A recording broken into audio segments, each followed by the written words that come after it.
اعوذ باللہ من الشیطان الرجیم بسم اللہ الرحمن الرحیم رب اشرح لی صدری ویسر لی امری واحلل عقدۃ من لسانی یفقہوا قولی۔ آج رمضان کریم کا 5واں روزہ ہے۔ الحمدللہ اللہ تعالیٰ نے ہمیں توفیق دی کہ ہم رمضان کے روزے بھی رکھ رہے ہیں اور اس کی برکات سے فیض بھی حاصل کریں گے انشاءاللہ۔ مستدرک حاکم میں 568/1 نمبر کی حدیث ہے۔ رسول اکرم صلی اللہ علیہ وآلہ وسلم نے فرمایا، جو شخص قرآن حکیم پڑھے، اسے سیکھے اور اس کے مطابق عمل کرے، اس کے والدین کو قیامت کے دن ایسا نورانی تاج پہنایا جائے گا جس کی روشنی سورج کی طرح ہوگی، اور اس کے والدین کو 2 ایسے لباس پہنائے جائیں گے جن کی قیمت پوری دنیا بھی نہیں دے سکتی۔ وہ دونوں کہیں گے کہ یہ ہمیں کس وجہ سے یہ پہنایا گیا؟ انہیں کہا جائے گا کہ تمہاری اولاد کا قرآن مجید کو حاصل کرنے، پڑھنے اور سیکھنے کی بنا پر۔ تو بڑی خوشخبری ہے اور بڑی اچھی بات ہمیں بتائی گئی ہے۔ آئیے دعا بھی کرتے ہیں، دعا کے لیے ہاتھ اٹھاتے ہیں، اور یہ دعا ابی داؤد کی 5090 نمبر حدیث ہے۔ اللہم رحمتک ارجو فلا تکلنی الی نفسی طرفۃ عین واصلح لی شانی کلہ لا الہ الا انت۔ اے اللہ، میں تیری رحمت کی امیدوار ہوں، پس تو مجھے ایک لمحے کے لیے بھی میرے نفس کے حوالے نہ کر اور میرے سارے کاموں کو درست فرما دیجئے۔ آپ کے سوا کوئی عبادت کے لائق نہیں۔ آمین ثم آمین۔ اب وضو میں ہمیں پتہ ہے نا کہ ناک کو بھی صاف کرنے کا حکم ہے، تو ناک جھاڑنا اس طرح سے کہا جاتا ہے۔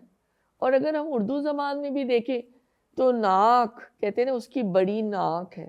ناک کو بڑا ایک پرائیڈ کا یا فخر و غرور کا سمبل سمجھا جاتا ہے۔ ناک کو عزت کا نشان بھی سمجھا جاتا ہے۔ ہر ایک کو اپنی ناک کی بڑی فکر رہتی ہے۔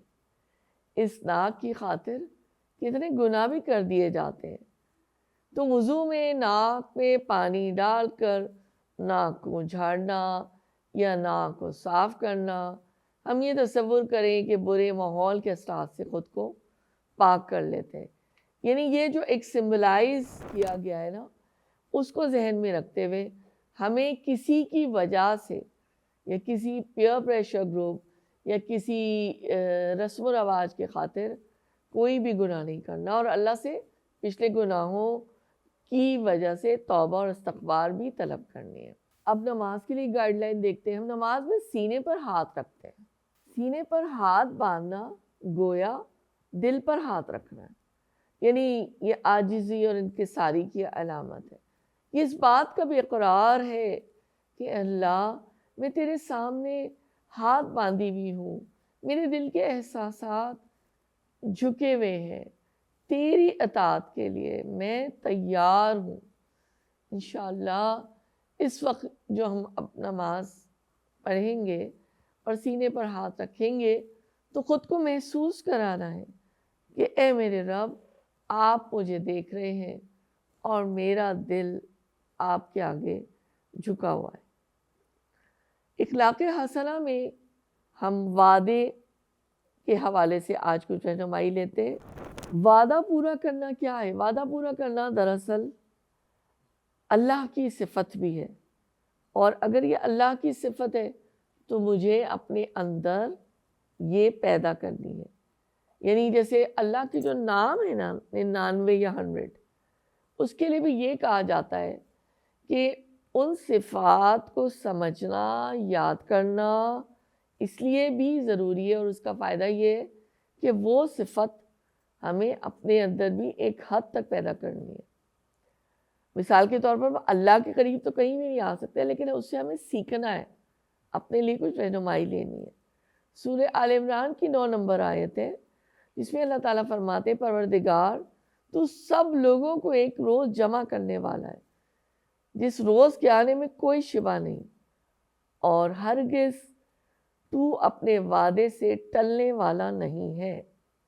تو پھر اگر ہم یہ بات یہاں پہ دیکھ رہے ہیں تو ہم کو یہ سمجھنا ہے کہ وہ ایک وعدہ ہے جو اللہ نے کیا ہے روز حشر کا، ڈے آف ججمنٹ کا، ڈے آف ریسریکشن کا، تو وہ دن ضرور آنے والا ہے۔ اب ہم کو کیا کرنا ہے کہ ہمیں اس روز کی تیاری کرنی ہے۔ اور ایک بات تو ہمیں ضروری، یعنی یہ اس بات کا یقین ہوگا نا کہ روز حشر تو سب کے لیے آئے گا ہی، لیکن دراصل وہ دن جس دن ملک الموت آ کے ہماری روح کو کھینچ کر اللہ کے حکم سے لے جائیں گے، دراصل ہمارے لیے روز حشر اسی روز واقع ہو جائے گا، کیونکہ مہلت عمل ختم ہو جائے گی اور عالم برزخ شروع ہو جائے گا۔ اللہ تعالیٰ ہم سب کے لیے آسانیاں پیدا کرے اور ہم اس روز کی تیاری میں جت جائیں۔ اگلے قدم پر پھر ہم دیکھتے ہیں انفاق فی سبیل اللہ، اللہ کی راہ میں جو خرچ کرنے کی جہاں سے بات ہے۔ تو اللہ کی راہ میں خرچ کرنے کے لیے، ترغیب دینے کے لیے آج میں آپ کے سامنے ابن ماجہ کی 1081 نمبر حدیث رکھوں گی اور اس کا ترجمہ یہ ہے کہ حضرت جابر رضی اللہ تعالیٰ عنہ فرماتے ہیں کہ ہمیں رسول اللہ صلی اللہ علیہ وآلہ وسلم نے خطبہ دیتے ہوئے ارشاد فرمایا، اے لوگوں، مرنے سے پہلے توبہ کر لو، مصروفیت سے پہلے نیک اعمال کر لو، اپنے رب کے ساتھ اپنے تعلق کو زیادہ سے زیادہ ذکر اور خفیہ اور اعلانیہ صدقہ و خیرات سے قائم رکھو، تمہیں رزق بھی ملے گا اور مدد بھی ملے گی اور تمہاری ہر کمی کو پورا کر دیا جائے گا، آمین۔ تو آج کیا کریں؟ آج پھر صدقے کی یاد دہانی اور اس روز کی تیاری جس کا اللہ نے وعدہ کیا ہوا ہے، جس روز ہر کھرا اور کھوٹا الگ الگ کر دیا جائے گا۔ اللہ تعالیٰ ہمارے لیے آسانیاں فرمائے۔ وآخر دعوانا ان الحمد للہ رب العالمین۔